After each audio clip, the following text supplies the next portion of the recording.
तो नमस्कार दोस्तों, मेरा नाम है यतोसी और आज मैं आपको बताऊंगा कि क्यों अमेरिका ने वेनेजुएला के ऊपर हमला किया और वहाँ के राष्ट्रपति और उनकी वाइफ को जो है वो अगवा कर लिया गया। तो बात है 3 जनवरी 2026 की, जब रात को जो है वो वेनेजुएला की राजधानी कराकस के अंदर लोग सो रहे थे 2 बजे। और फिर वहाँ पे जो है बमबारी स्टार्ट हो जाती है। ये बमबारी 1 घंटे तक चलती है और ये बमबारी के अंदर जो है वो 3 जगह जो है वो निशाने पर होती है। पहली वहाँ का एयरपोर्ट, दूसरी वहाँ का बंदरगाह और तीसरी वहाँ की सबसे बड़ी मिलिट्री बेस। फिर मदुरो जो है वो एक बयान देते हैं और कहते हैं कि इस बमबारी और इस हमले का जिम्मेदार जो है वो अमेरिका है और इस पे इसका बदला जो है वो तुम जरूर लेंगे। और इस बयान के 1 घंटे बाद जो है वो यूएसए के राष्ट्रपति जो है वो डोनाल्ड ट्रंप जो है वो ट्वीट करके ये बात कहते हैं कि हमने जो सक्सेसफुली कैप्चर कर लिया है निकोलस मादुरो उनकी वाइफ को, और फिर डाटा फोर्स द्वारा। तो फिर अब ये सवाल आता है कि इनको जो है वो कैप्चर क्यों किया गया है। तो इनको कैप्चर इसलिए किया गया है, इसका जवाब देते हैं यूएसए के जनरल अटॉर्नी। ये कहते हैं कि निकोलस मादुरो के ऊपर जो है वो नैर्को टेररिज्म का इल्ज़ाम लगा है। वो कॉकटेल की तस्करी और अमेरिका के खिलाफ जो है वो हथियार रचने का जो है प्लान करने की वजह से जो है इनको अगवा किया गया है। तो ये लड़ाई जो है पहले भी ऐसी थी या फिर अभी स्टार्ट हुई है? लड़ाई जो है वो पहले ऐसी नहीं थी।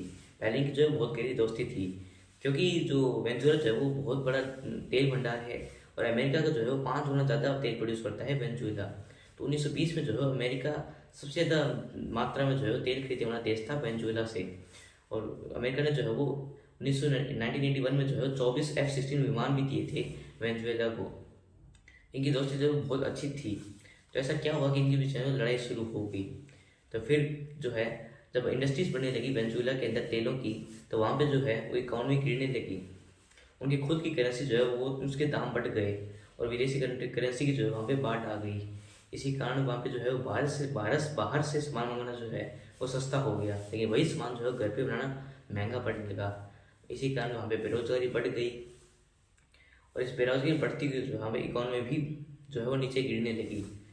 और फिर एक इस इकोनॉमी को जो है संभालने और बेरोजगारी कम करनी, एक फौजी जो है तख्ता पलट करने की कोशिश करते हैं वेनेजुएला के अंदर। इसी कारण वे जेल भी चले जाते हैं, लेकिन जेल से निकलने के बाद जो है वो लोगों का दिल जीत लेते हैं और फिर 1998 का चुनाव जीतकर जो है वहाँ के राष्ट्रपति बन जाते हैं।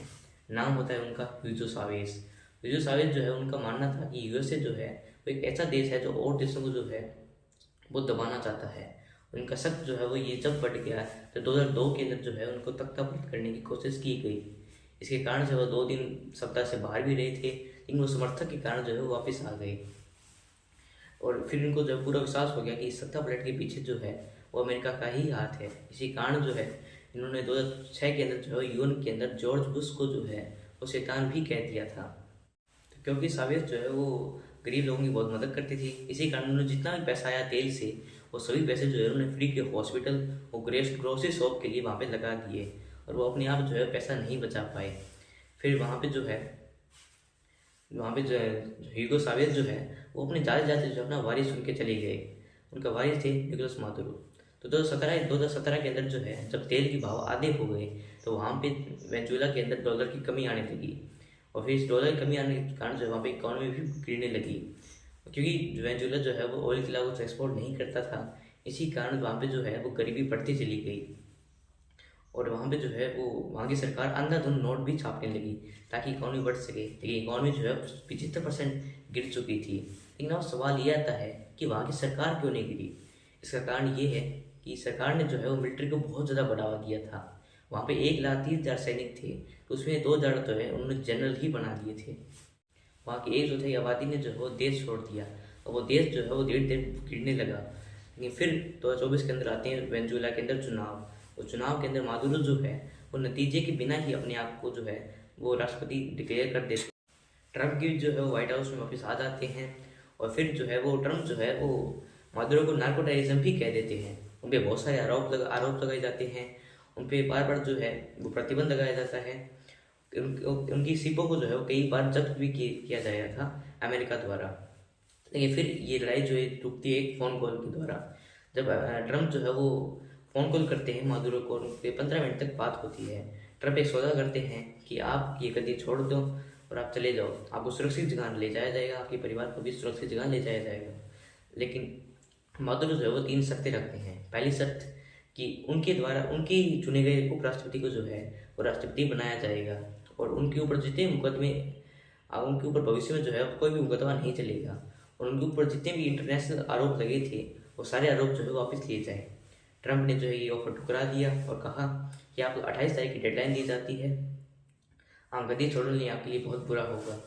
और अब 28 तारीख जो है वो चली 28 नवंबर की तारीख जो है वो चली जाती है, और फिर नवंबर के बाद में जो है वापस आरोप लगाए जाते हैं, और फिर ये 3 जनवरी को जो है हमला किया जाता है और उनको और उनकी वाइफ को जो है अगवा कर लिया जाता है।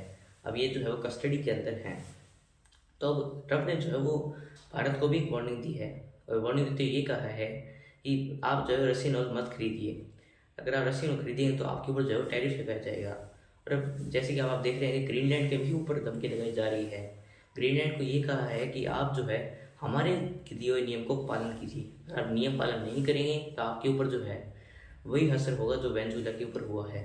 और अभी एक न्यूज़ ये भी आ रही है कि यूएस ने जो है वो वेनेजुएला का तेल ऑफर किया है भारत को, ताकि आप रशियन ऑयल ना खरीदें। अब देखते हैं आगे क्या होता है। तो ये था यूएसए और वेनेजुएला का मुद्दा। अगर आपको ये वीडियो पसंद आई तो इसे लाइक करें, शेयर करें, सब्सक्राइब करें। ऐसी और इन्फॉर्मेशन के लिए फॉलो